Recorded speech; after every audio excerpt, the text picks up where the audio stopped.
አላሁ ተዓላ ለኛ የደረሰልንን ቀን እንኳን ብናስታውስ ውስጣችን ላይ ያለውን ቅሬታ ትተን እንኳን ያንን ቀን ብናስታውስ ከልባችን እሱን የጠራንበት አንድ ጉዳይ፣ አንድ ጭንቀት፣ አንድ ችግር የገጠመን ጊዜ በአራቱም አቅጣጫ ከቦን በራሳችንም በሰዎችም ተስፋ ቆርጠን እየጮህን እየተጫጫህን ሰዎችን ድረሱልን ብለን ስንጠራ እኛን እንዲረዱን እንዲደርሱልን ማንም እኛ ሊረዳ የሚመጣ የለም። እዛ አላህ ነው የሚደርስልን እኛን ለመርዳት። እናም በሁለትና በአራት ቀን ውስጥ እኛን ሲያስፈራራ የነበረ እጅግ በጣም ትልልቅ የነበሩ ከባድ ችግሮቻችን ተስፋ በቆረጥንበት ሰዓት በቃ አለቀልን ባልን ሰዓት በእንደዚህ አይነት ጊዜ ነው አላሁ ተዓላ መጥቶ ሐላታችንን የሚቀይረው፣ ችግሮቻችንን ያረቅልናል፣ ፈተና የሆኑብን በሙሉ ያነሳልናል፣ እናም እንድናውቅም ያደርገናል። የኔ ባሪያ ወሁወ መዓኩም አይነማ ኩንቱም ወላሁ ቢማ ተዕመሉነ በሲር።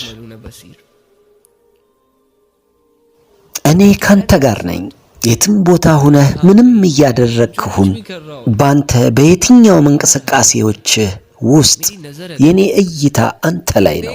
እያየው ነው። ሰዎች ብቸኛ አድርገውሃል፣ እያየውም ጭምር ነው። እጅግ በጣም ብዙ ፈተናዎች ተጋርጦብሃል። መሸከም እንዳቃተህም አይቻለው። ግን ሰብር አድርግ፣ አትፍራ።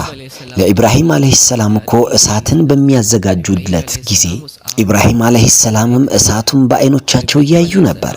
ኢብራሂም አለይሂ ሰላምም ሙሉ በሙሉ እርግጠኛ ሆነው ነበረ እነዚህ ሰዎች እሱን እሳት ውስጥ እንደሚከቱት። እንደዛም ሆኖ እያለ በአላህ ላይ መተማመናቸውን አላቆሙም ነበር። አሁን ይሄ ማለት ከኢብራሂም አለይሂ ሰላም ውስጥ ፍርሃት ወይም ስጋት አልነበረም ማለት አይደለም። ነገር ግን በአላሁ ተዓላ የተማመነ አላሁ ተዓላ በዛኑ ሰዓት በዛኑ ቦታ ላይ ይደርስለታል። እኛ በአላሁ ተዓላ ላይ ብቻ እምነቱ ይኖረን፣ አላህ የኛን ስጋት ፍርሃት ያነሳልናል በሚል አላህ ከስጋታችን ነፃ ያወጣናል። አላህ የኔ ረዳት ሆኖ እያለ 2-4 ሐውልቶች ወይም ጣዖቶች አያስፈልጉኝም ለኔ። አላሁ ተዓላን የትኛውም ሜዳ ላይ ሁናችሁ ተማመኑበት። ያ ሜዳ የናንተ ነው የሚሆነው። በየትኛውም ጭንቀት ውስጥ ሁናችሁ ጌታችሁን አላህን ፊት ለፊት ካቆማችሁት የናንተን ጌታ ምንም አይነት ኃይል ሊያሸንፈው አይችልም።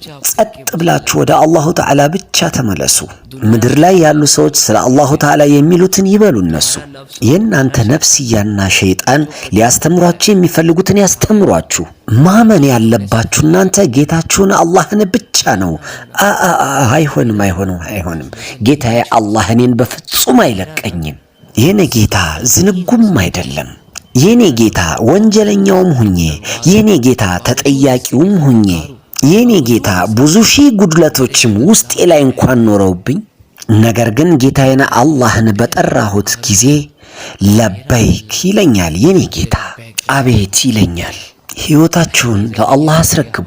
አሁኑኑ በሕይወት እያላችሁ ወስኑ። የኔ ሕይወት ያንተ ነው ጌታዬ አላህ በሉ። ልቤ ባንተ ንግግር ብቻ ነው የሚረጋጋው። እኔና ውስጤ ደግሞ ሁሌም ቢሆን ባንተ እንዳመን እንኖራለን።